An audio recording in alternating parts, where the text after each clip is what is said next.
Congress leader Rahul Gandhi appeared before the Enforcement Directorate in New Delhi for questioning in the National Herald money laundering case. Rahul Gandhi marched to the ED office in the national capital, accompanied by hundreds of party members. Hey friends, welcome back. अभी recently enforcement directorate ने Congress president Sonia Gandhi, MP Rahul Gandhi को national Herald case के लिए समन किया है। ये case में और भी कई सारे कांग्रेस नेताओं के नाम भी आए हैं और इसमें मेन एक्यूजेशन जो है वो है मनी लॉन्ड्रिंग। तो put it simply, money laundering का मतलब है इलीगल तरीकों से पैसे कमाना। फॉर एग्जांपल करप्शन हो गया, ड्रग ट्रैफिकिंग हो गया, स्मगलिंग हो गया, एक्सेट्रा। बाय द वे, अब तो हॉट टॉपिक्स भी लेके आ रहा हूँ, अब तो सब्सक्राइब कर दो। तो चलिए देखते हैं कि ये नेशनल हेराल्ड केस है क्या। नेशनल हेराल्ड एक अखबार था जो जवाहरलाल नेहरू जी ने 1938 में के रामाराव के साथ शुरू किया था। एंड इसी की मदर कंपनी जो पब्लिश करते हैं उसका नाम था एसोसिएटेड जर्नल्स लिमिटेड, जो कि 1927 में बनाया गया था और भी करीबन 5000 स्वतंत्र सेनानी के साथ फ्रीडम फाइटर्स। ये कंपनी और भी दो अखबार पब्लिश करते थे। एक था कौमी आवाज जो उर्दू में पब्लिश किया जाता था और दूसरा था नवजीवन जो कि हिंदी में पब्लिश किया जाता था।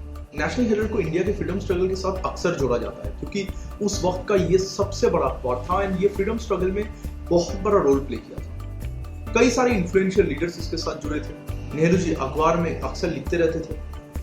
अब इस अखबार की रिबेलियस नेचर यानी आंदोलनकारी आर्टिकल्स की वजह से 1942 की क्विट इंडिया मूवमेंट के वक्त इसको ब्रिटिश गवर्नमेंट द्वारा बैन किया गया था। लेकिन 3 साल बाद 1945 में ये दोबारा पब्लिश होना शुरू हुआ। माणिकानंद चलपति राव को एडिटर बनाया गया था। नेहरू जी इनको कंप्लीट फ्रीडम के साथ अखबार चलाने की अथॉरिटी दे दिया। बट आफ्टर 1947 जब हमें इंडिपेंडेंस मिला तो उसके बाद नेहरू जी जब प्रधानमंत्री बने तब उन्होंने नेशनल हेराल्ड की चेयरमैनशिप से अपना इस्तीफा दे दिया। लेकिन ज्यादातर अंतरराष्ट्रीय विषय पर उन्होंने आर्टिकल लिखते रहे। उसमें से 1954 की बिकिनी अटॉल टेस्ट के बारे में उनकी writing was unparalleled value. But हाँ, ये अखबार एक कांग्रेस आइडियोलॉजी के ऊपर भी आधारित था। लेकिन 2008 में द हेराल्ड की प्रिंटिंग बंद करना पड़ा बिकॉज ये एक लॉस मेकिंग एंटरप्राइज बन चुका था। लॉस मेकिंग क्योंकि एक अपने में प्रिंटिंग टेक्नोलॉजी को मॉडर्नाइज नहीं कर पाए एंड ऑफ कोर्स कई सारे कंपटीटर्स एंड मीडिया हाउस आ गए थे।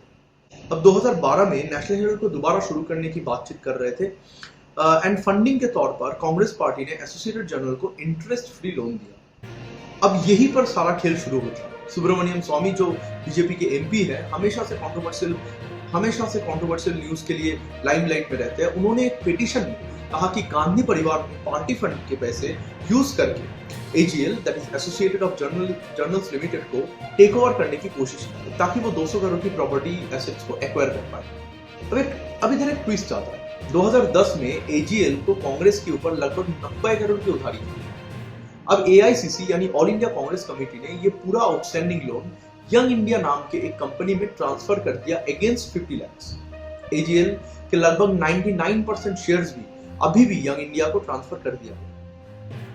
अभी की स्टेटस में यंग इंडिया ने एजीएल एंड उसके रियल एस्टेट के ऊपर कंप्लीट कंट्रोल है। अब ये शेयर्स ट्रांसफर हुआ था 16 दिसंबर 2010, लेकिन 13 दिसंबर को राहुल बाबा यानी राहुल गांधी जी को यंग इंडिया के डायरेक्टर बनाया गया। अब 2012 में सुब्रमण्यम स्वामी ने ये केस ट्रायल कोर्ट में लेके गए और कहते हुए कहा कि गांधी एंड कांग्रेस ने मिलके ये पूरे पैसे घुमा दिया। 2015 की एक ईडी ऑफिशियल हिमांशु कुमार लाल ने ये केस को क्लोज करने के लिए बोला था और इसको रिसेंटली यूआईडीआई में डिप्यूटी सेक्रेटरी के तौर पर उनको भेज दिया गया। अब 2016 जनवरी में तीनों अखबारों को दोबारा शुरू करने की बात हुई। फरवरी में Sonia and Rahul Gandhi supreme court में ये कंप्लेन को खारिज करने के लिए आवेदन किया। सुप्रीम कोर्ट ने इन प्ली को कैंसिल कर दिया। नवंबर 2016 नेशनल हेराल्ड एक डिजिटल फॉर्मेट में फिर से कमबैक करने की कोशिश किया। 2018 में सेंट्रल गवर्नमेंट 56 साल पुरानी प्रॉपर्टी लीज को कैंसिल करते हुए कहा कि जो बिल्डिंग पब्लिशिंग हाउस था उसमें कोई प्रिंटिंग या पब्लिशिंग नहीं हो रहा है। लेकिन 2019 में सुप्रीम कोर्ट ये प्रोसीडिंग के ऊपर भी स्टे ऑर्डर लगा दिया। 2021 में स्वामी जी फिर से दिल्ली हाई कोर्ट जाकर सोनिया एंड राहुल गांधी के अगेंस्ट एविडेंसेस की बात की। अप्रैल 2022 में मल्लिकार्जुन खड़गे एंड पवन कुमार बंसल ने ईडी में जाकर अपने स्टेटमेंट्स को रिकॉर्ड करवाया। जून 2022 जो कि अब की बात है, राहुल एंड सोनिया जी को ईडी ने फिर से बुलाया पूछताछ करने के। अब आगे का देखते हैं क्या होते हैं, बट एक बात इधर से क्लियर होता है कि institutions and agencies are true patrons of central government. Thank you for watching guys, and if you like this video then please share with your family, friends and community ताकि आपके साथ साथ आपके आस पास पड़ोस भी थोड़ा सा जागरूक हो जाए। Thank you.